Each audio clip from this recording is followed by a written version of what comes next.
জুমার দিন যে সুবহানাল্লাহিল আযীম ওয়া বিহামদিহি 100 বার পড়বে, সূর্য ডুবা পর্যন্ত সুযোগ আছে।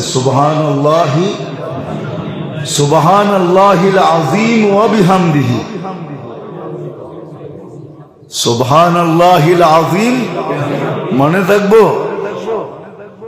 সে 1 লক্ষ নেকি পাবে, তার মা বাবা 12,000 করে পাবে। কিতাবে লেখা আছে, এক ছেলে পড়তো, কিছুদিন পরে মা স্বপ্নে দেখছে, তো মা বলতেছে, বেটা তুই যে পড়তেছিলি প্রত্যেক জুমায়, আর আমি 12,000 করে পাইতেছিলাম, আজকে পুরা হয়ে গেছে, এই জন্য আল্লাহ আমাকে আযাব থেকে খালাসি দিয়ে দিয়েছে। আমাদের পড়া উচিত। সুবহানাল্লাহিল আযীম মনে থাকবে?